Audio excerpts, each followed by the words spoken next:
Ma belle-fille s'est vantée. Son ton, un mélange insidieux de triomphe et de fausse innocence, résonnait encore dans mes oreilles. « Nous nous sommes mariés sans toi », avait-elle claironné, chaque mot ciselé pour blesser. C'était parfait ainsi. Une semaine plus tard, le vernis de sa satisfaction s'était écaillé. Désespérée, sa voix cette fois empreinte d'une urgence à peine voilée, elle m'avait appelé. Le loyer était échu. La demande, à peine formulée mais lourde de sous-entendus, avait suivi. « Tu peux payer pour nous ?» Un rire amer, profond, m'avait échappé. Un rire qui ne voulait plus s'arrêter. J'avais seulement répondu, ma voix tremblante d'une satisfaction que je ne cherchais pas à dissimuler. « Je ne te l'ai pas raconté, ma chère. Mais à toi, qui me lis, je veux tout dire. Je m'appelle Étienne et j'ai 66 ans.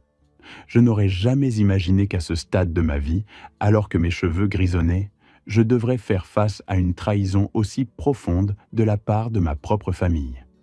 Une blessure infligée par ceux que j'avais aimés et protégés. Tout avait commencé ce jeudi matin-là, à Lyon, lorsque mon téléphone avait sonné, strident et inattendu, à 8h30.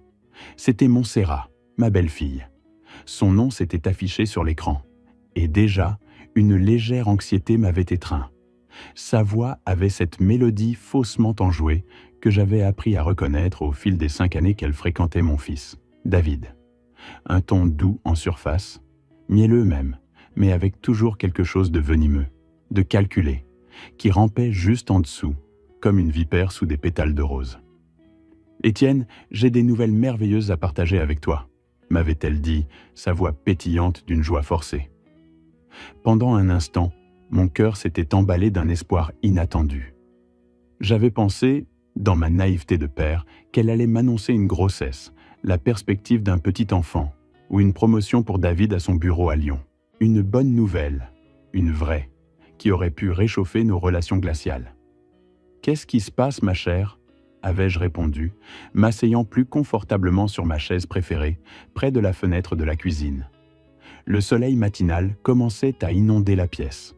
J'avais été en train de préparer mon café, l'arôme riche et réconfortant emplissant l'air, une routine apaisante, quand le téléphone avait brisé le silence. « David et moi nous sommes mariés hier », avait-elle annoncé. J'avais perçu son sourire malicieux, un sourire qui n'annonçait rien de bon. Ce fut une cérémonie petite et intime, avait-elle poursuivi, chaque mot distillé avec une précision cruelle. Juste nous deux, l'officier d'état civil et 2 témoins à la mairie de Lyon. C'était absolument parfait. Le mot « parfait » résonnait, lourd de sous-entendus, comme une insulte délibérée. Le monde s'était arrêté de tourner. Le bourdonnement du réfrigérateur, le chant lointain des oiseaux dans le jardin, tout s'était tu. Les mots de Montserrat étaient restés suspendus dans l'air, irréels. Mon fils, mon unique fils, s'était marié. Sans me dire un mot, sans m'inviter, sans même m'avertir. Une chape de plomb était tombée sur moi, gelant le sang dans mes veines. « Vous vous êtes marié ?» avais-je articulé, ma voix étranglée, comme si un coup de poing m'avait coupé le souffle. « Hier, oui, hier après-midi », avait confirmé Montserrat, sa voix toujours aussi détachée, presque joyeuse. Puis elle avait ajouté les mots qui s'étaient plantés comme des dagues acérées dans mon cœur, tournant la lame avec une jouissance à peine voilée. « Nous nous sommes mariés sans toi. C'était parfait ainsi. » La cruauté glaciale de cette phrase m'avait laissé sans voix, sans air. Ce n'était pas un oubli, une simple étourderie. Ce n'était pas non plus une décision précipitée. Non, c'était intentionnel, délibéré. On m'avait délibérément exclu du jour le plus important de la vie de mon unique fils, celui que j'avais élevé, aimé, pour qui j'avais tout sacrifié. « Est-ce que je peux parler à David ?» avais-je demandé, ma voix tremblante. « Il est à son bureau à Lyon », avait répondu Montserrat, avec une froide indifférence. « Mais tu peux nous féliciter tous les deux. Nous sommes très heureux de notre décision. » Notre décision. Ces mots résonnaient comme une cloche funèbre, me traitant comme un obstacle écarté sans scrupule. Où était le garçon qui m'avait dit un jour que je serais toujours son héros ? « Montserrat, je ne comprends pas pourquoi… » avais-je commencé, ma voix se brisant, mais elle m'avait coupé. « Étienne, écoute. avait-elle dit avec agacement. Nous voulions quelque chose de simple, sans complications. Tu sais comment les familles peuvent devenir avec les mariages, tout le drame et la pression. Nous voulions la paix. La paix. Comme si ma présence au mariage de mon fils était synonyme de conflit, l'élément perturbateur à écarter. J'ai raccroché le téléphone, le combiné me brûlant les doigts, mes mains tremblaient. J'ai failli le laisser tomber. Je suis resté assis sur cette chaise de cuisine, le regard perdu à travers la fenêtre, fixant le jardin que j'avais cultivé avec soin. Tout semblait indifférent au cataclysme. Je ne pouvais ni ne voulais comprendre ce qui venait de se passer. C'était absurde, cruel. Pendant 28 ans, j'avais élevé David seul, après le décès de sa mère, mon épouse, dans un accident. 28 ans de sacrifice, de nuits blanches, de doutes et d'espoir. J'avais travaillé sans relâche comme infirmier à l'hôpital de Lyon, me privant de tout pour qu'il ne manque de rien. J'avais été présent à chaque étape de sa jeune vie, l'encourageant, fier, à chaque événement scolaire ou match de football. Et maintenant, au moment le plus significatif de sa vie d'adulte, où il fondait sa famille, j'avais été délibérément exclu, jeté de côté comme un vieux meuble encombrant. La douleur était différente de tout ce que j'avais connu, plus profonde, plus insidieuse, car elle venait de ceux que j'aimais le plus. Quand j'avais perdu ma femme, ce fut dévastateur, une déchirure immense. Mais c'était compréhensible, une fatalité. Les accidents arrivent, la vie est parfois cruelle. Mais ceci était différent. C'était une décision consciente de blesser celui qui avait dédié sa vie à l'aimer et le protéger. Une trahison, un coup de poignard. Je me suis levé lentement de la chaise, mes jambes lourdes comme du plomb, et j'ai marché vers le réfrigérateur. Sur sa porte, maintenue par un aimant en forme de cœur offert par David il y a 3 ans, se trouvait une photo de nous deux, le jour de sa remise de diplôme universitaire. Il avait son bras autour de mes épaules, un sourire radieux, et moi, à ses côtés, je rayonnais. Nous sourions. À ce moment-là, il m'avait dit, ses yeux pétillants de sincérité, « Papa, rien de tout cela n'aurait été possible sans toi. Tu es la personne la plus importante de ma vie. » Ces mots, gravés dans ma mémoire, résonnaient maintenant creux, faux, comme un écho lointain d'une promesse brisée. J'ai pris la photo entre mes mains, mes doigts caressant le papier glacé, et je l'ai observée attentivement, cherchant une réponse dans ses visages souriants. À quel moment avais-je perdu mon fils? Quand ce lien si fort, si indéfectible, s'était-il effiloché? Quand avais-je permis à Montserrat de construire ce mur infranchissable entre nous, brique par brique, mensonge par mensonge? Au cours des 5 dernières années, depuis que David avait commencé à fréquenter Montserrat, j'avais senti ma relation avec lui se détériorer lentement, comme un fil qui s'effiloche. Elle trouvait toujours une excuse fallacieuse pour ne pas m'inclure dans leur plan. Il y avait toujours une raison pour laquelle je ne pouvais pas les accompagner dîner dans ce nouveau restaurant, ou pour laquelle ils ne pouvaient pas venir me rendre visite à la maison d'Étienne, même pour un après-midi. Trop occupés. Déjà des projets, soirées entre jeunes, étaient redevenus leurs rengaines habituelles. J'avais d'abord cru que c'était le besoin d'intimité d'un jeune couple.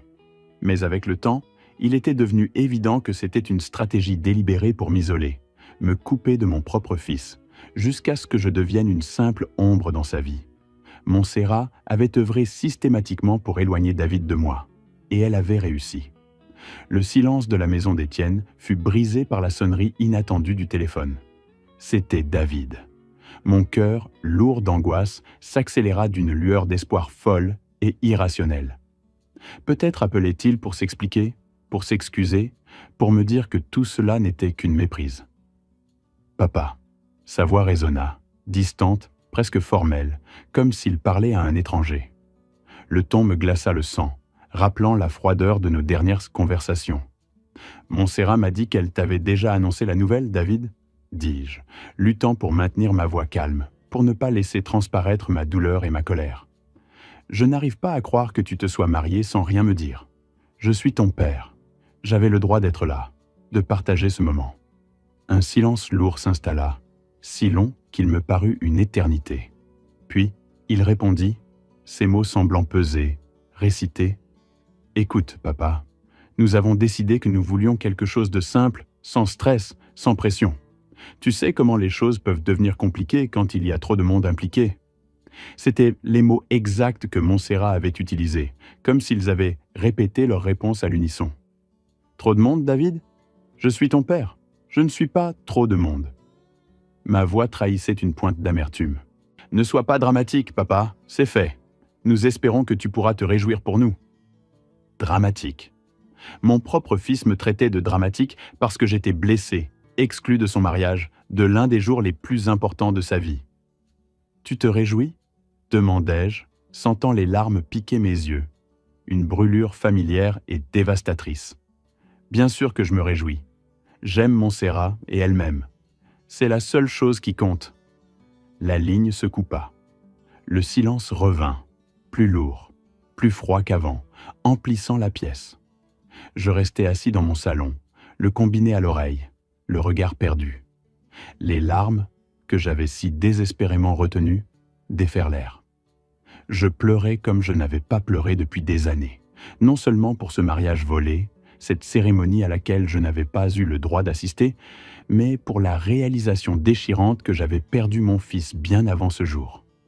Montserrat avait gagné. Elle avait obtenu ce qu'elle voulait, avoir David entièrement pour elle, libre de l'influence de son père. Cette nuit-là, allongé sur mon lit, une décision froide et inébranlable mûrit en moi. Le sommeil refusa de venir, mon esprit torturé par les souvenirs de mes tentatives patientes de bâtir une relation avec Montserrat. Je revivais chaque sacrifice fait pour qu'elle se sente accueillie dans ma maison à Lyon, et comment chaque geste de gentillesse avait été reçu par une froideur calculée, une manipulation insidieuse. La trahison me rongeait, une douleur lancinante. Tout avait commencé 5 ans plus tôt, un soir d'automne où David m'avait présenté Montserrat. Elle avait 24 ans, 10 de moins que mon fils, et travaillait comme réceptionniste dans un cabinet dentaire du centre de Lyon.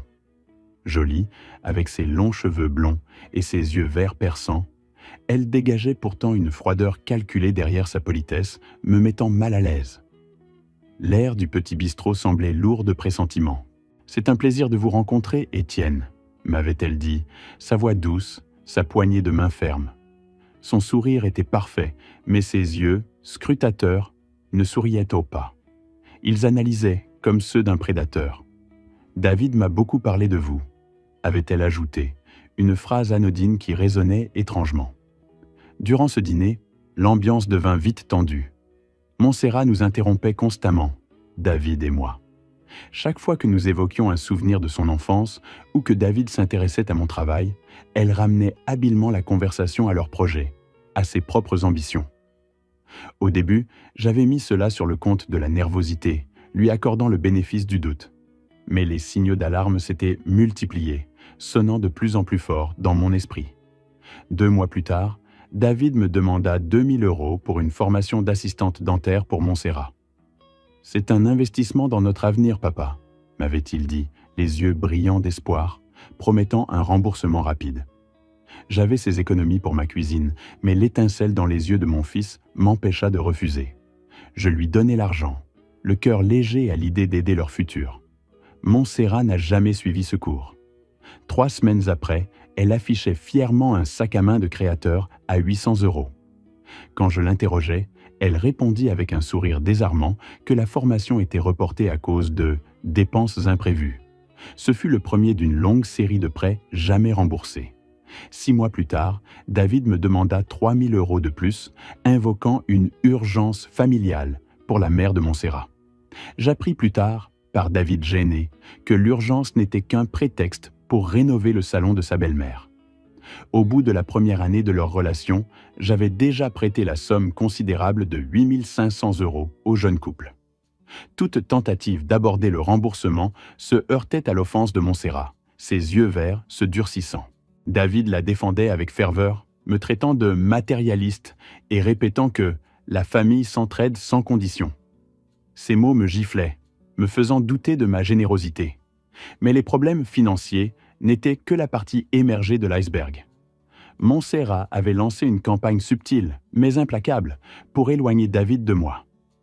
Nos dîners du dimanche, une tradition sacrée depuis l'enfance de David, furent les premières victimes.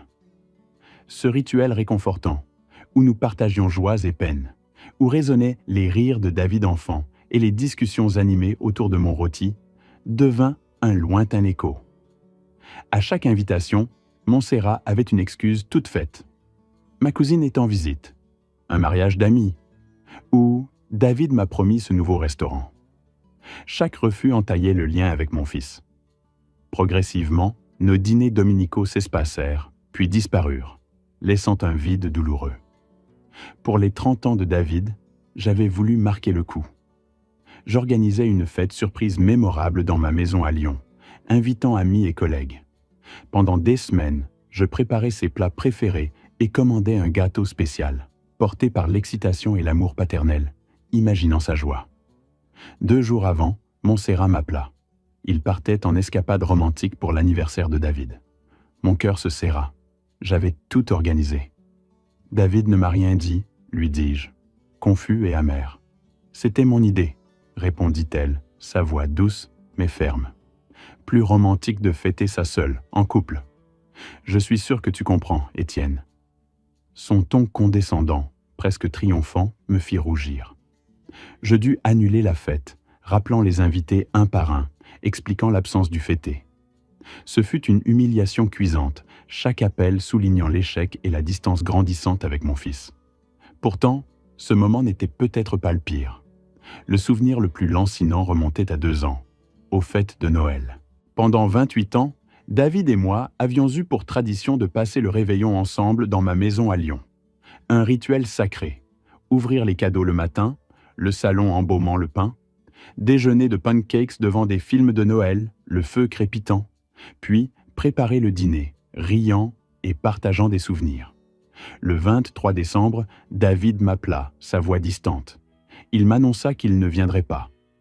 Montserrat et moi avons décidé de commencer nos propres traditions, de passer les fêtes seuls, en famille. Le mot « famille » résonna comme un coup funèbre. Ils en étaient une, mais moi, son père, je n'en faisais plus partie. « David, c'est toi notre tradition », lui dis-je, la voix brisée. « Depuis la mort de ta mère, nous avons toujours été ensemble à Noël. » Sa réponse fut froide. « Papa, les choses changent. Je ne suis plus un enfant. J'ai ma propre vie. » Je passais ce Noël seul pour la première fois en 28 ans. La maison était silencieuse, oppressante. Je m'assis dans le salon, le regard perdu sur le sapin décoré, plein de souvenirs. J'attendais. Je mangeais le dîner de Noël préparé pour 2, l'autre chaise désespérément vide.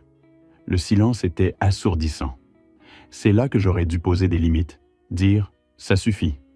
Mais je ne l'ai pas fait, aimant mon fils plus que tout, espérant follement que les choses s'amélioreraient. Je redoublais d'efforts pour gagner l'affection de Montserrat. Je lui achetais des cadeaux coûteux.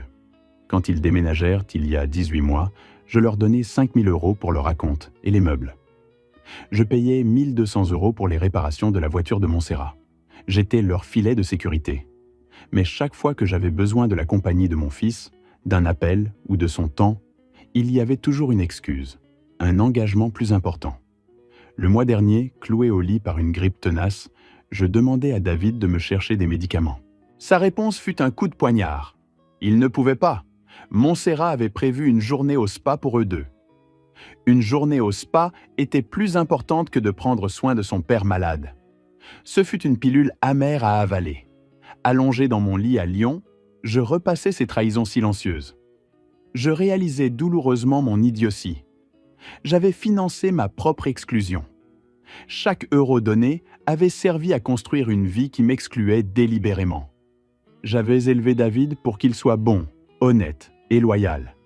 Mais il avait perdu ses qualités, ou Montserrat les avait enfouies.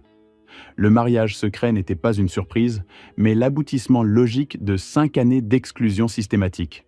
Cette nuit-là, les larmes coulant sur mes joues, je pris une décision qui changerait tout. Si David et Montserrat voulaient leur indépendance, construire leur vie sans moi, ils devraient le faire entièrement seuls, sans mon aide financière. La douleur était immense, mais ma détermination, inébranlable. Une semaine après ce mariage secret, j'étais dans mon jardin, arrosant mes rosiers. Après 5 jours de réflexion, j'avais trouvé la paix dans ma décision de couper toute aide financière. Leur semaine de silence fut éloquente.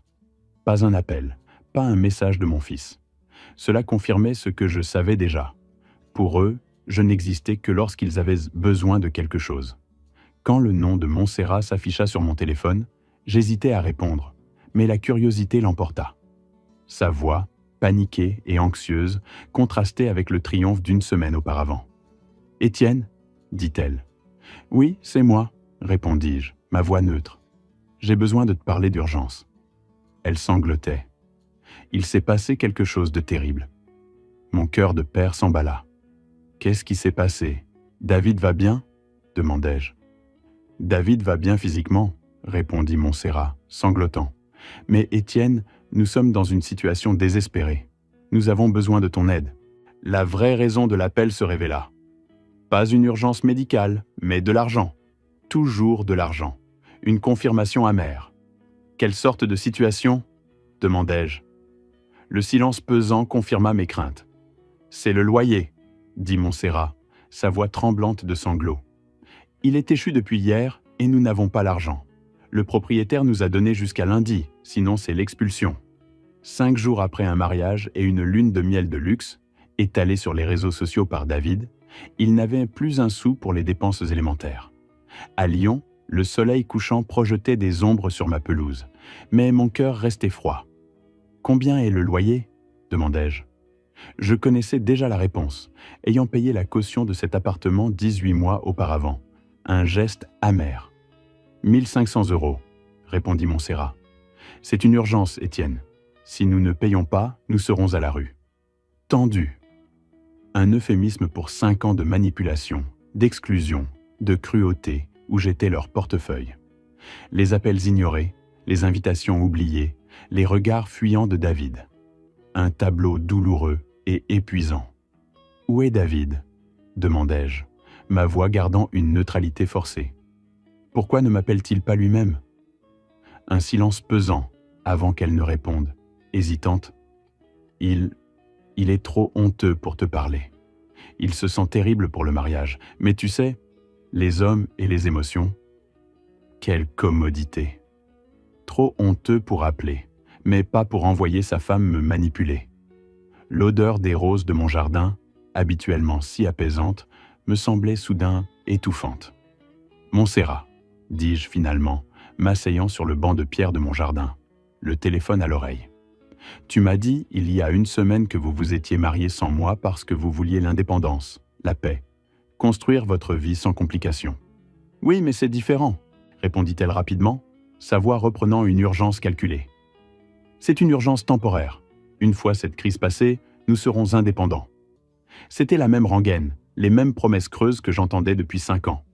Toujours temporaire, toujours la dernière fois, toujours une urgence justifiant une exception à leur indépendance. Je me souvenais de leurs demandes pour une voiture, des meubles, puis des vacances nécessaires. « Comment avez-vous dépensé l'argent que vous aviez ?» demandai-je, ma patience s'amenuisant. « Il y a 1 semaine, vous aviez de quoi vous marier et partir en lune de miel. » « Ce n'était pas si cher, » mentit Montserrat, sa voix manquant de conviction. « Nous sommes juste allés à la mairie de Lyon, puis dans un petit restaurant. La chambre d'hôtel a été payée avec les points de la carte de crédit de David. » Encore des mensonges. J'avais vu les photos sur Instagram. Un restaurant 5 étoiles avec vue sur la Saône, du champagne hors de prix, des vêtements neufs, une suite avec vue sur l'océan, probablement sur la Côte d'Azur. Un mariage de ce calibre aurait coûté au moins 5 000 €. Leur sourire forcé, les verres étincelants, le décor luxueux criaient l'opulence. « Étienne, s'il te plaît !» continua Montserrat, désespéré, presque un sanglot étouffé. « Je sais que je n'ai pas été la belle-fille parfaite, que j'ai parfois été difficile.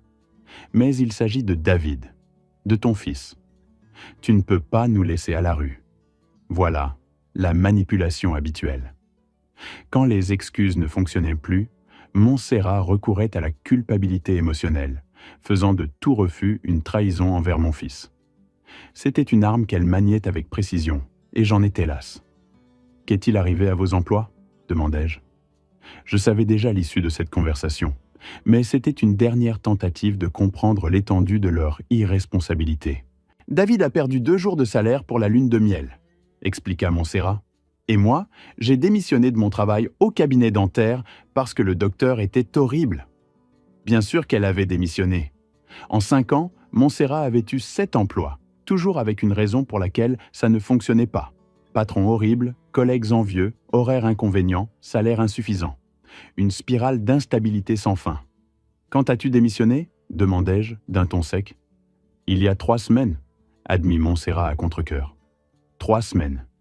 Ils avaient planifié le mariage sans qu'elle ait de travail, dépensé de l'argent qu'ils n'avaient pas, et attendaient maintenant que je résolve les conséquences de leurs décisions irresponsables. Le silence s'étira, lourd de mon jugement tacite. « Étienne, s'il te plaît, dis-moi quelque chose » supplia Montserrat, au bord de la panique. « Tu ne peux pas nous laisser sans abri. David est ton unique fils. » « Exactement. David, mon unique fils, que j'avais élevé seul pendant 28 ans, pour qui j'avais sacrifié mes rêves et mon confort. Ce même fils qui s'était marié en secret pour éviter les complications familiales. Le souvenir de mes sacrifices et de mes espoirs me revint, teinté d'une amère déception. « Tu sais quoi, Montserrat » dis-je finalement, un calme étrange et glacial m'envahissant. Le soleil disparaissait, peignant le ciel de pourpre et d'orange. « Tu as raison sur quelque chose. »« Oui » répondit-elle, pleine d'espoir, son ton changeant. « Il y a 1 semaine, tu m'as dit que vous vouliez l'indépendance, construire votre vie sans l'ingérence familiale. Et tu sais quoi?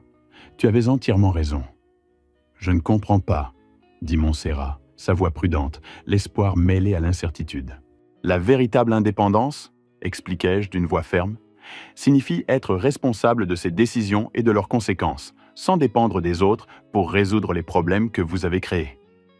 Et tu sais quoi d'autre, Montserrat ? Continuai-je, la coupant net. Ma voix avait une clarté froide. Pendant 5 ans, j'ai été votre béquille, votre filet de sécurité. J'ai été celui qui vous a empêché d'apprendre l'indépendance. Chaque fois que je vous ai tiré d'une crise financière, je vous ai volé l'opportunité de grandir, de mûrir. C'était un amour mal placé, une aide qui vous a desservi. « De quoi parles-tu » demanda Montserrat, sa voix étranglée par la panique. « Je parle » repris-je, ma voix résonnant dans le silence de ma cuisine. « Du fait que je vais enfin vous offrir le cadeau que vous réclamez, l'indépendance totale, la chance de construire votre vie sans interférence, sans aide extérieure. » Le silence fut assourdissant. J'entendais la respiration saccadée de Montserrat, cherchant une faille. « Tu ne vas pas nous aider » demanda-t-elle finalement, sa voix à peine audible. « Je vais respecter votre décision d'être indépendant, » répondis-je, une étrange sérénité m'envahissant. Un poids immense venait d'être soulevé de mes épaules. « Étienne, tu ne peux pas faire ça !» hurla Montserrat, sa fausse amabilité envolée, sa voix aigre de rage. « Nous sommes une famille. »« Une famille ?» répétai-je, le mot sonnant creux. « Montserrat, il y a 1 semaine, tu m'as dit que vous vous étiez marié sans moi parce que c'était parfait ainsi. Tu m'as fait comprendre que je ne faisais pas partie de votre nouvelle vie. »« C'était différent !» protesta-t-elle, sans conviction. « Non, ça ne l'était pas, » rétorquai-je, ma voix contrôlée. « C'était exactement ce que tu voulais dire, et maintenant, je prends tes paroles au pied de la lettre. » La conversation prenait le tournant que j'avais répété dans ma tête. Pour la première fois depuis 5 ans, je sentais que j'avais le contrôle, non pas sur eux, mais sur ma propre vie. C'était une sensation enivrante. « Étienne, s'il te plaît, tu es irrationnel, » dit Montserrat, sa voix tremblante de désespoir et de colère. « Tu ne peux pas nous punir pour notre mariage. » La phrase était absurde. C'est là que ça a commencé. Un rire. D'abord un petit gloussement, puis il monta, profond et sincère, jaillissant d'un endroit enfoui sous des années de douleur. C'était un rire libérateur, la première fois que je riais vraiment depuis des mois. L'écho résonna dans le silence de mon salon. « Étienne, tu ris ?» demanda Montserrat, déconcerté, son ton mêlant incrédulité et horreur. « Oui, je ris, » confirmai-je, essuyant une larme. « Tu sais pourquoi je ris, Montserrat ?»« Non, » répondit-elle d'une petite voix. Je ris parce que je vois enfin toute la situation avec une clarté aveuglante. Expliquai-je, ma voix amère. Pendant 5 ans, j'ai payé pour votre maltraitance, financé ma propre humiliation. J'ai naïvement cru que ma générosité vous prouverait mon amour et gagnerait votre respect, à toi et à David. Ce fut une erreur monumentale. Un silence tendu suivit. Mais je comprends la vérité, continuai-je, ma voix sombre. Vous ne me respecterez jamais. Peu importe l'argent ou les sacrifices, je serai toujours la banque de papa. Une ressource inépuisable, sans âme ni sentiment. « Ce n'est pas vrai !» protesta Montserrat, d'une voix faible, presque inaudible. « Non ? Alors dis-moi, Montserrat !» la défiai-je, le ton tranchant. « Quand David m'a-t-il appelé sans arrière-pensée ? Quand m'avez-vous invité sans que je paie ? Quand vous êtes-vous soucié de mon travail, ma santé, mes rêves ?» Le silence fut la seule réponse, lourde de culpabilité. « Exactement, dis-je. Pour vous, je ne suis pas une personne avec des sentiments, mais un simple compte en banque à exploiter. »« Étienne, tu exagères » tenta Montserrat sans conviction. « J'exagère » rétorquai-je. « En 5 ans, je vous ai prêté plus de 25 000 € de mon argent durement gagné. Sais-tu combien vous m'en avez rendu ?» Elle balbutia. « Les choses ont été difficiles. »« Pas un seul centime » la coupai-je. « Et chaque fois que j'aborde le sujet, vous me faites passer pour un égoïste, comme si mon argent n'était pas le fruit de mon travail. » J'entendis Montserrat respirer lourdement, trahissant une prise de conscience. « Mais le plus douloureux, continuai-je, ma voix adoucie, ce n'est pas l'argent, c'est que vous avez transformé chaque interaction en transaction. Vous ne pouvez pas passer du temps avec moi, ni m'appeler, sans une urgence financière. Vous avez réduit ma relation avec David à celle d'un simple prêteur, un distributeur automatique de billets. « Étienne, je suis désolé, » dit Montserrat, ses excuses sonnant sincères pour la première fois. « Je ne m'étais pas rendu compte que tu te sentais comme ça. »« Tu ne t'es pas rendu compte ?» répétai-je, incrédule. « Tu m'as délibérément exclu du mariage de mon fils. Tu as dit que c'était parfait sans moi. Comment étais-je censé me sentir ?»« J'étais en colère, » admit-elle, honteuse. « J'avais eu une dispute avec David ce matin-là, et j'ai mal réagi quand tu as posé des questions sur le mariage. »« À propos de quoi ?» demandai-je, un pressentiment froid. Montserrat hésita, puis répondit, sa voix à peine audible. « David voulait t'inviter. Il ne voulait pas se marier sans toi. Mais j'ai dit que, si nous t'invitions, nous devrions aussi inviter ma famille, et nous n'avions pas d'argent pour un grand mariage. » L'ironie était stupéfiante. Il m'avait refusé pour économiser, tout en s'attendant à mon financement. Le cercle vicieux était complet. David avait bien voulu ma présence à son mariage, mais Montserrat l'avait manipulé pour m'exclure, utilisant ensuite cette exclusion pour me blesser. L'idée que David m'ait désiré, même un instant, me traversa, mêlant soulagement et douleur. Un soupir lourd de toutes ces années de tension m'échappa. « Oui, » admit Montserrat d'une voix à peine audible. « Il est dévasté, déprimé depuis 1 semaine. Il a à peine mangé.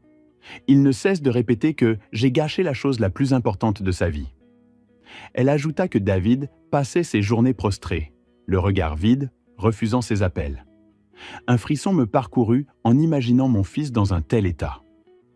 Pour la première fois de cette conversation, je ressentis une pointe d'empathie pour mon fils, une étincelle de ma tendresse paternelle. Mais elle n'était pas suffisante pour ébranler ma résolution. Mon cœur s'était endurci au fil des ans, et sa détresse ne pouvait effacer 5 années de trahison. « Montserrat, » dis-je calmement, malgré la tempête en moi. « Je suis heureux d'apprendre que David se sent mal. Cela signifie qu'il a encore une conscience. Mais cela ne change rien au fait qu'il a fait un choix. Il t'a choisi, toi, plutôt que moi, préférant te garder heureuse plutôt que d'inclure son père dans le jour le plus important de sa vie. » Je marquai une pause, laissant mes mots résonner. « Il t'aime » insista Montserrat, sa voix suppliante, teintée de panique. Il essayait juste de maintenir la paix entre nous. « Maintenir la paix ?» demandai-je, un rire amer m'échappant. « Montserrat, depuis 5 ans, il n'y a pas eu de paix entre nous.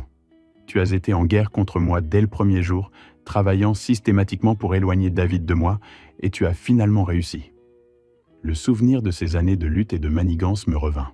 « Non, je n'ai pas... » commença-t-elle, Mais je l'interrompis fermement, ma patience à bout. « Si, tu l'as fait. Tu as annulé nos dîners dominicaux, nos moments sacrés, avec des excuses bidons. Tu as saboté la fête d'anniversaire que j'avais planifiée pour lui il y a 3 ans, en lui organisant une surprise le même jour. Tu t'es assuré que nous ne passions pas les Noëls ensemble, inventant des obligations. Chaque fois que David et moi commencions à nous rapprocher, tu trouvais un moyen de créer de la distance, de nous séparer. Mes mots étaient des flèches, atteignant leur cible. Montserrat pleurait maintenant, et étrangement, ses larmes sonnèrent vraies, empreintes d'un regret sincère. Le son de ses sanglots rauques me parvint. « Je ne me rendais pas compte de ce que je faisais, » sanglota-t-elle. « J'avais peur que David t'aime plus que moi, peur que s'il était trop proche de toi, il n'ait plus besoin de moi. » Enfin, une admission honnête. Après 5 ans de faux-semblants, Montserrat révélait la véritable motivation de son comportement, l'insécurité et la jalousie. Une amertume froide m'envahit. Je l'avais toujours soupçonné, mais l'entendre si crûment confirmait l'étendue de sa mesquinerie. « Montserrat, dis-je doucement, ma voix lasse, l'amour n'est pas un jeu à somme nulle. David aurait pu nous aimer tous les deux. Nous aurions pu être une vraie famille, unie. Mais tu as décidé que cela devait être une compétition, et tu as gagné en éliminant la concurrence. » Le regret de cette famille rêvée me serra la gorge. « Je sais, » murmura-t-elle, sa voix brisée. « Je sais, et je suis tellement désolé. »« J'apprécie tes excuses, » dis-je sincèrement.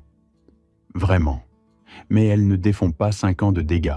Et, plus important encore, elles ne changent pas le fait que tu ne reconnais tes erreurs que maintenant, parce que tu as besoin de quelque chose de moi. » La tension monta. « Que veux-tu dire ?» demanda-t-elle, sa voix trahissant une anxiété croissante. « Je veux dire que si tu n'étais pas sur le point d'être expulsé, si tu n'avais pas désespérément besoin de mon argent, nous n'aurions jamais eu cette conversation. Tu n'aurais jamais admis ce que tu as fait, ni ne te serais excusé. » Montserrat ne répondit pas. Le silence assourdissant confirma mes paroles. Ce silence, plus que n'importe quelle confession, me disait tout ce que j'avais besoin de savoir sur la sincérité de son repentir. « Exactement, » continuai-je, ma voix empreinte d'une froide certitude. « Tu n'es pas désolé de m'avoir blessé. Tu es désolé parce que les conséquences de tes actions te rattrapent. »« Ce n'est pas vrai, » protesta-t-elle faiblement. « Non ? Alors dis-moi, Montserrat, m'aurais-tu jamais appelé pour t'excuser si tu n'avais pas eu besoin de l'argent pour le loyer ?» Un long silence confirma mes soupçons. « Exactement, » dis-je, le mot claquant. « Et c'est pourquoi ma réponse est non. »« Quoi ?» s'exclama Montserrat, incrédule. « Ma réponse est non.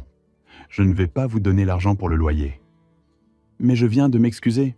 Je viens de t'expliquer ce qui s'est passé. Et j'apprécie l'explication. Mais, Montserrat, ne t'ai-je pas dit, ma chère ?»« Quoi ?» demanda-t-elle, paniquée et confuse. Je ris de nouveau, avec une satisfaction profonde, une joie amère que je n'avais pas ressentie depuis des années. Que lundi dernier, après notre dernière conversation, je suis allé à une banque à Lyon et j'ai annulé tous les virements automatiques que j'avais mis en place pour vous. J'ai annulé le fonds d'urgence que vous aviez sur mon compte. J'ai changé David comme bénéficiaire de mon testament. Et plus important encore, j'ai décidé qu'il était grand temps que vous appreniez à être les adultes indépendants que vous prétendiez vouloir être. Le cri de Montserrat fut audible même lorsque j'éloignai le téléphone de mon oreille. Un hurlement de rage et de désespoir. Après avoir raccroché, je restai assis dans mon jardin, sur le vieux banc de pierre, le combiné encore chaud dans ma main.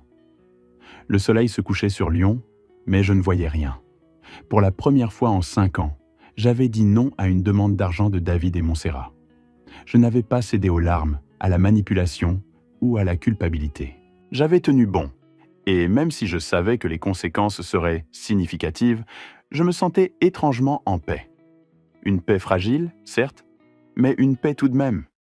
Cette tranquillité dura exactement 23 minutes. Mon téléphone commença alors à sonner sans arrêt. D'abord Montserrat, puis David, puis Montserrat encore. Le rythme des appels était frénétique. Après la 5e sonnerie consécutive, je l'éteignis simplement. Le silence qui s'ensuivit fut un soulagement, mais aussi un présage. J'avais besoin de temps pour me préparer mentalement à ce qui allait inévitablement venir ensuite.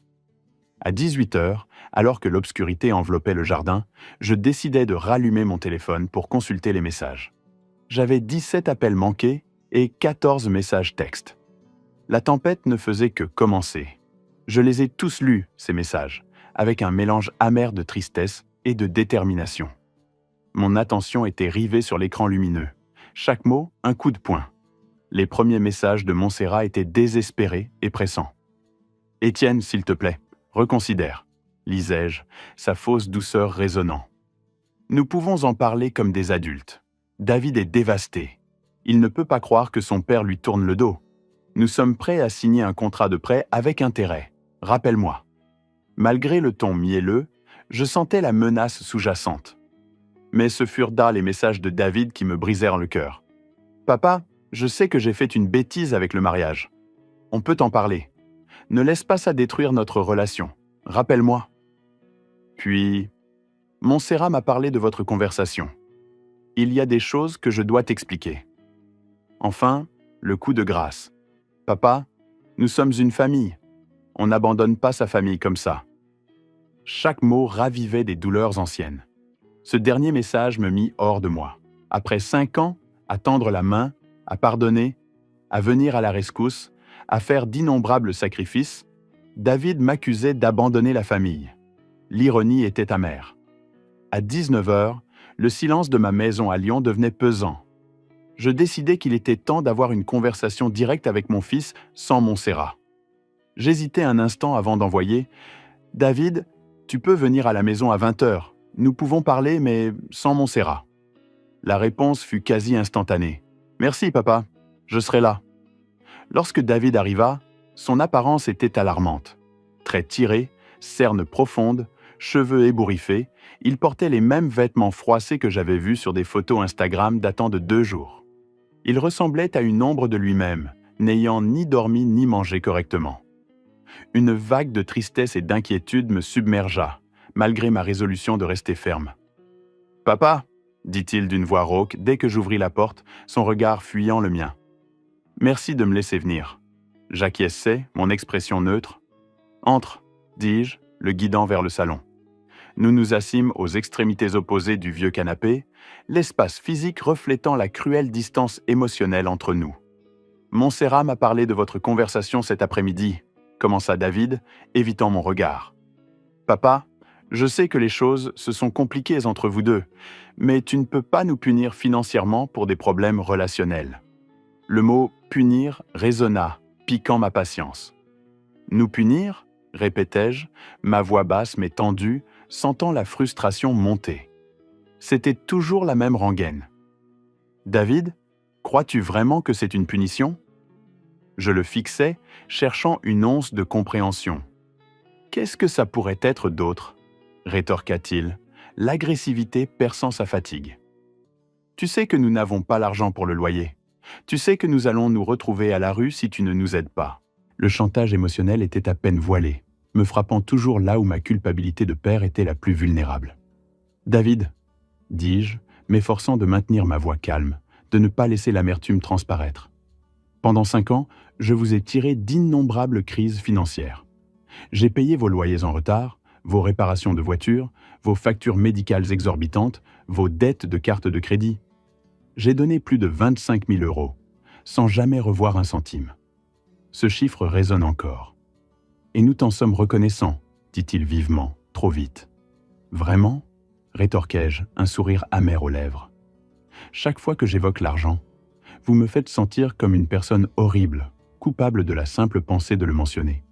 Comme si ma générosité était un dû et ma prudence, une trahison. David baissa les yeux, fixant ses mains jointes, l'image même de l'embarras coupable. Ce n'était pas notre intention de te faire sentir ainsi. Une phrase creuse, 1000 fois entendue, qui ne signifiait plus rien pour moi. Ce n'était pas leur intention, répétai-je, le sarcasme dégoulinant de ma voix. Je me levai du canapé, l'agitation me gagnant, et fis quelques pas vers la fenêtre. David, il y a une semaine, vous vous êtes marié sans me le dire. Montserrat m'a même appelé spécifiquement pour me dire que c'était parfait sans moi. Le souvenir de sa voix triomphante me brûlait encore. Ça non plus, ce n'était pas son intention, j'imagine. À ces mots, David se racla la gorge nerveusement, son visage se tendant. Ça, c'était compliqué. Ce mot était leur refuge habituel, un fourre-tout pour toutes les vérités qu'ils ne voulaient pas affronter. Compliqué comment? Demandai-je, ma voix ne laissant aucune place à l'évasion. David soupira profondément, un souffle lourd qui semblait porter le poids de sa culpabilité. Montserrat ne voulait pas d'un grand mariage. Elle a dit que si nous t'invitions, nous devrions aussi inviter toute sa famille, et nous n'avions pas l'argent pour ça. Il marqua une pause, attendant ma réaction. Alors, vous m'avez sacrifié, n'est-ce pas? Parce qu'il était plus facile de blesser une seule personne que 10. La douleur de cette exclusion était encore vive, une plaie béante. Ce n'était pas ça, s'écria-t-il, levant les mains en signe de dénégation. Comment ça? Ce n'était pas ça, David, l'interrompis-je, ma voix montant d'un cran. Explique-moi comment exclure délibérément ton père de ton mariage était différent. Explique-moi la logique, la raison, la décence derrière une telle décision. David se leva à son tour, l'agitation le gagnant, et commença à faire les 100 pas dans le salon. Papa, j'aime Montserrat. Je veux construire une vie avec elle. Parfois, cela signifie prendre des décisions difficiles. Il s'arrêta un instant, me regardant avec une expression suppliante. Et je vais toujours être celui que tu dois sacrifier, n'est-ce pas? Le sous-entendu était clair, et il me frappa de plein fouet. Non, ce n'est pas ce que j'ai voulu dire, s'empressa-t-il de corriger, voyant ma réaction. Non, rétorquai-je, ma voix pleine d'une amertume accumulée. Pendant 5 ans, chaque fois que Montserrat a eu un problème avec moi, tu as choisi son camp. Chaque fois qu'il y a eu un conflit entre ce qu'elle voulait et ce dont j'avais besoin, tu l'as priorisé. David s'arrêta net et me regarda droit dans les yeux, son expression à la fois défiante et désespérée. Parce que je vis avec elle, papa, parce que je dois maintenir la paix dans mon foyer. Le silence qui suivit fut assourdissant. Et qu'en est-il de maintenir la paix avec ton père?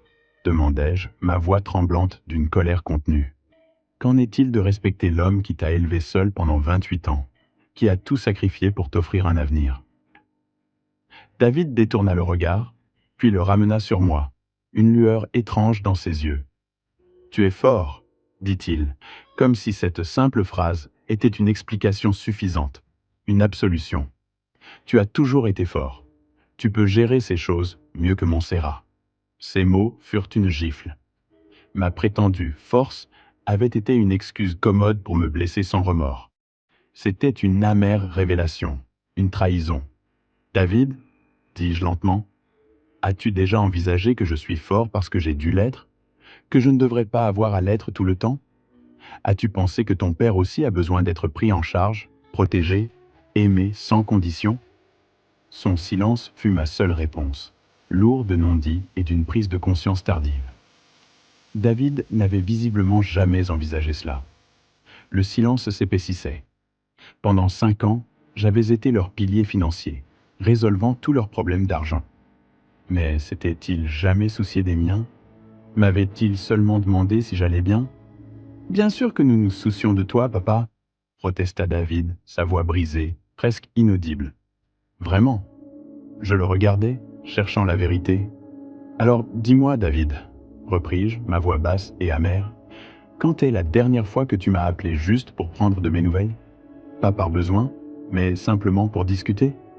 David ouvrit la bouche, mais aucun son n'en sortit. Il la referma, son expression trahissant une douloureuse prise de conscience. Il détourna le regard, fuyant le poids de la vérité. Quand est la dernière fois que tu m'as invité à dîner sans que j'aie à payer? Le silence fut ma seule réponse. Quand est la dernière fois que tu t'es souvenu de mon anniversaire sans que j'aie eu à te le rappeler? David s'effondra lourdement sur le canapé, enfouissant son visage dans ses mains. Un gémissement étouffé s'échappa de ses lèvres. « Mon Dieu !»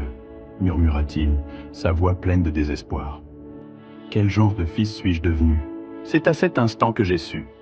Une lueur d'espoir, fragile mais réelle, perça ma déception. Peut-être, enfin, David commençait-il à comprendre l'ampleur de la blessure qu'il avait infligée. Je m'assis doucement à ses côtés et posai une main sur son épaule. Tu n'es pas un mauvais fils, David, dis-je d'une voix adoucie, bien que mon cœur fût encore lourd. Mais tu es devenu un fils qui ne se souvient de son père que lorsqu'il a besoin de quelque chose, et cela doit changer. Il leva les yeux vers moi, embué de larmes sincères. Comment puis-je réparer ça, papa?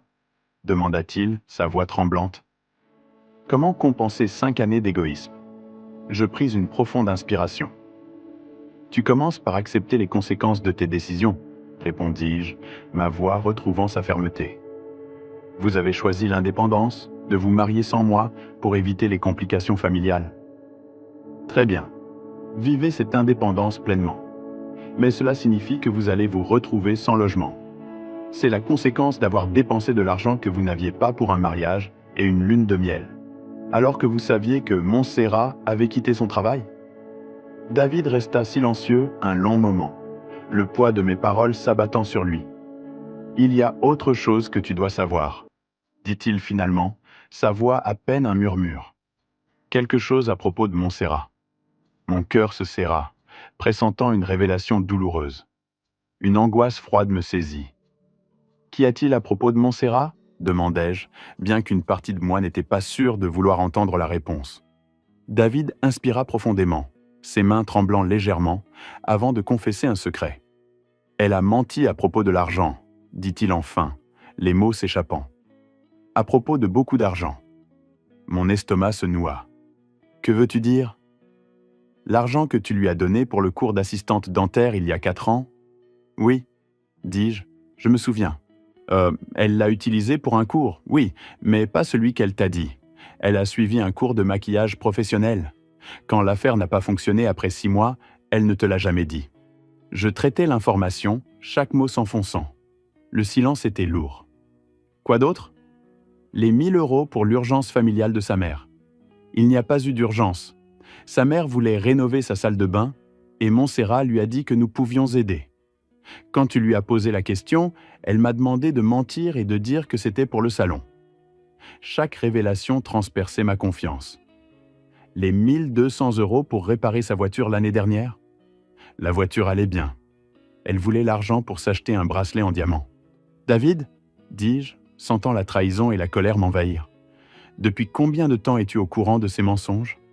Honteux, il baissa la tête. J'avais découvert le cours il y a 2 ans, en trouvant son certificat de maquillage. Les autres mensonges étaient apparus progressivement. Chaque fois que je la confrontais, Montserrat pleurait, disant qu'elle craignait que tu cesses de nous aider si tu savais la vérité. Et tu l'as cru? Ma voix, un murmure, résonna pourtant. David hocha la tête, le visage toujours caché. Je voulais la croire. Il était plus facile de l'accepter que d'affronter le fait que ma femme me mentait et te volait. Je me levai, arpentant le salon, mes pensées tourbillonnant. Non seulement j'avais financé leur vie pendant 5 ans, mais j'avais aussi financé une toile de mensonges élaborés. Y a-t-il autre chose que je doive savoir? Demandai-je, me tournant vers lui, mon regard exigeant. David hocha la tête, les épaules affaissées. La vraie raison de notre petit mariage n'était pas l'argent. Montserrat ne voulait pas que sa famille rencontre la nôtre. Elle leur avait dit que tu étais un homme riche et snob qui la méprisait, craignant qu'ils ne réalisent qu'elle avait exagéré ta richesse et que tu étais une personne normale et travailleuse. Cette révélation était plus insidieuse. Non seulement j'avais été volé et menti, mais j'avais été calomnié devant des inconnus. Une caricature méprisable de moi-même avait été peinte. Donc, pendant 5 ans, dis-je lentement, chaque mot pesant lourdement, non seulement j'ai donné de l'argent basé sur des mensonges, mais j'ai aussi été dépeint comme le méchant dans la famille de Montserrat. Oui, admit David, sa voix à peine audible. Et le pire, c'est que je le savais, et que je n'ai rien fait pour l'arrêter. Nous restâmes silencieux, le temps lourd de regrets. David pleurait sur le canapé. Je me tenais près de la fenêtre, le regard perdu dans le jardin que j'avais planté avec amour quand David était enfant. Un jardin qui semblait aujourd'hui témoigner de la décomposition de notre lien. Le vent agitait les feuilles, un murmure mélancolique dans la nuit tombante sur Lyon. « Sais-tu ce qui est le plus triste dans tout ça, David ?» dis-je, ma voix lourde. David leva ses yeux rougis vers moi. « Quoi ?» continuai-je, le cœur serré. Si Montserrat avait été honnête dès le début, si elle avait cherché une relation authentique, au lieu de me voir comme un obstacle ou un distributeur de billets, nous aurions pu être une vraie famille.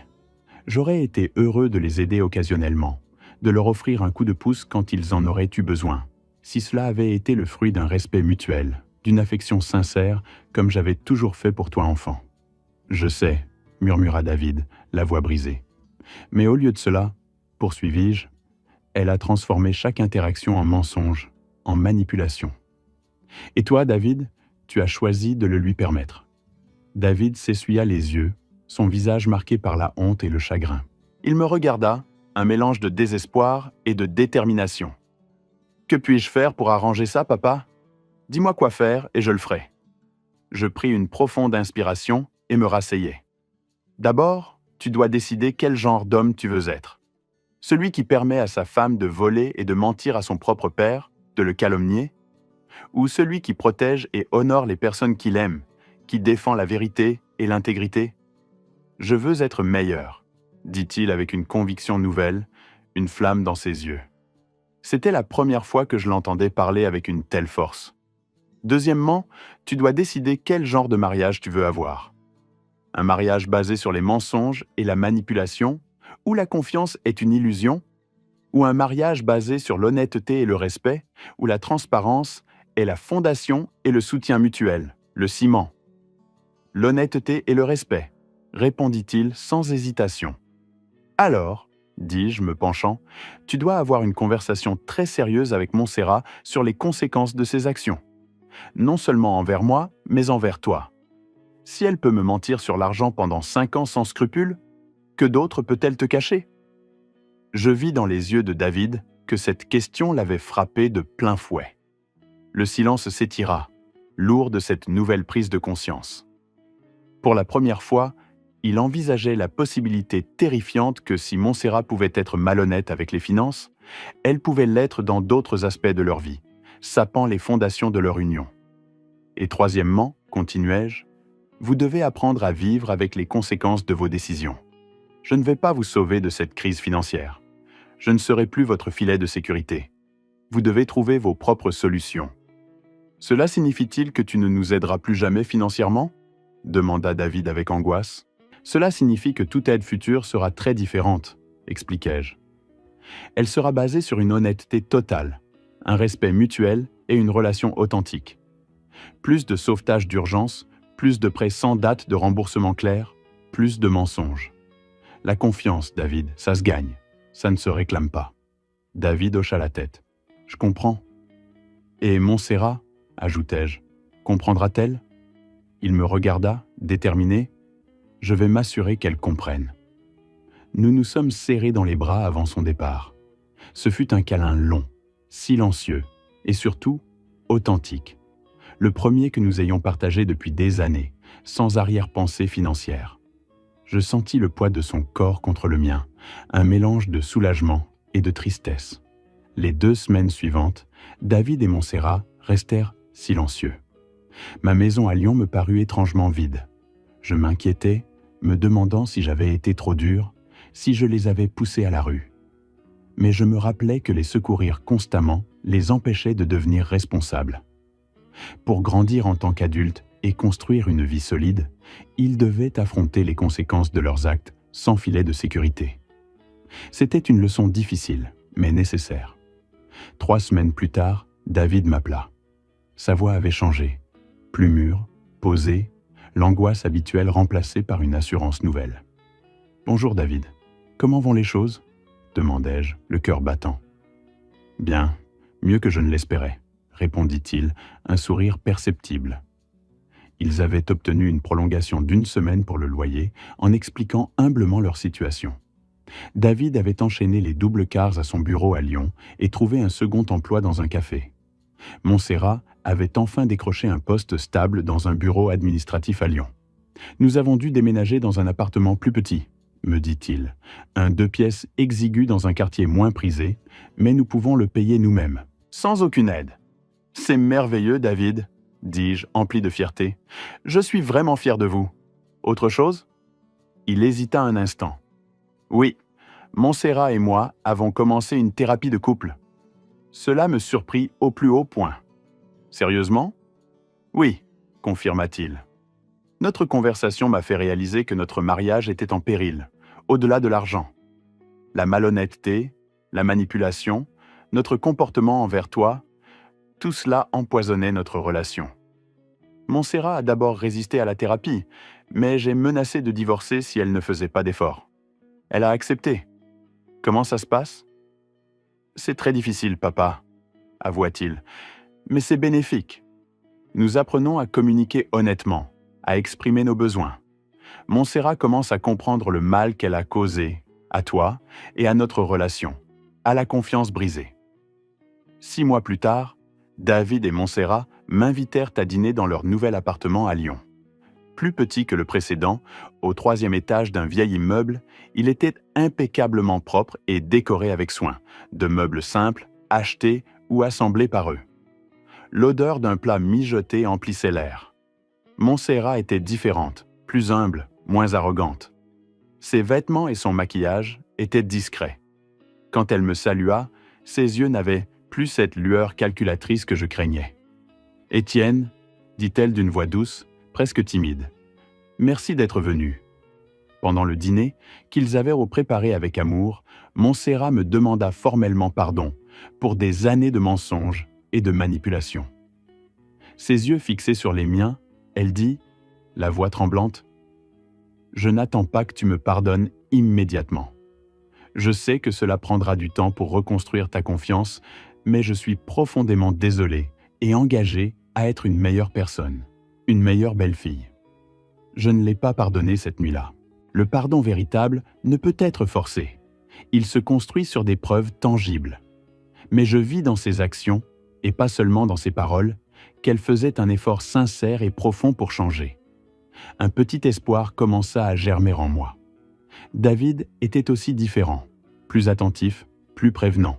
Son changement, plus subtil que celui de Montserrat, était un retour à l'homme que j'avais toujours espéré qu'il deviendrait. Au cours des mois suivants, il commença à m'appeler régulièrement, non pour demander un service, mais simplement pour bavarder. Ces appels devinrent vite des moments précieux. Il m'invitait à des activités simples à Lyon, une promenade le long des berges du Rhône, une visite au parc de la Tête d'Or ou un café sur un banc public. Il se souvenait de dates importantes, mon anniversaire, celui de ma défunte épouse, des attentions qui, autrefois, me semblaient impossibles. Chaque fois, la joie de les retrouver était plus forte que le pincement au cœur des années d'absence. 1 an après ce mariage secret, David me demanda, avec une sincérité désarmante, si Montserrat et lui pourraient renouveler leurs vœux lors d'une petite cérémonie. « Je veux épouser Montserrat de nouveau, » me dit-il, « mais cette fois, je veux que mon père soit là pour le voir. » Ces mots, « mon père », résonnèrent en moi comme une mélodie oubliée. C'était la reconnaissance que j'avais tant attendue, la preuve que ma place dans sa vie n'était plus celle d'un distributeur de fonds, mais celle d'un pilier. Une chaleur douce se répandit dans ma poitrine, chassant les dernières ombres de ressentiment. La cérémonie fut simple, mais d'une beauté émouvante. Elle eut lieu à la mairie de Lyon, dans une petite salle baignée par la lumière douce d'un après-midi d'automne. Il n'y avait que nous 3, David, Montserrat et moi, et les 2 témoins officiels requis. L'air était empreint d'une atmosphère de renouveau. David et Montserrat échangèrent des vœux qu'ils avaient écrits eux-mêmes, des mots qui parlaient d'honnêteté retrouvée, de respect mutuel et d'un engagement à grandir ensemble. Leurs voix étaient fermes, leurs mains serrées, et leurs yeux brillaient d'une lumière nouvelle. Quand David m'a demandé d'être son témoin officiel, mon cœur a chaviré. C'était un honneur inattendu, un symbole puissant de la confiance qu'il me portait.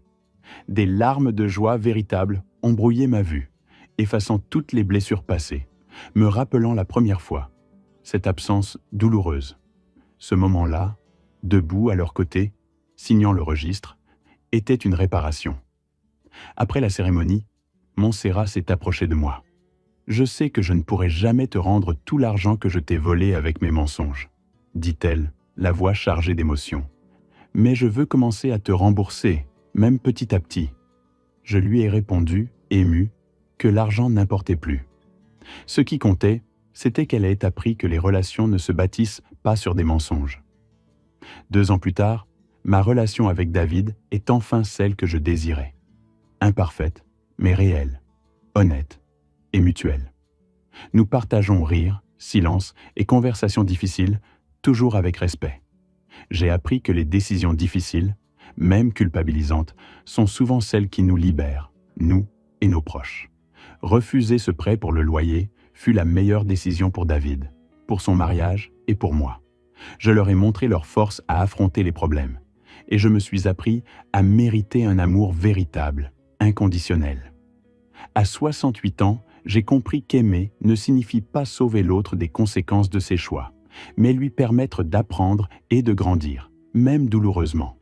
La liberté essentielle est celle de ne plus être indispensable pour ceux qui n'ont jamais apprécié nos sacrifices.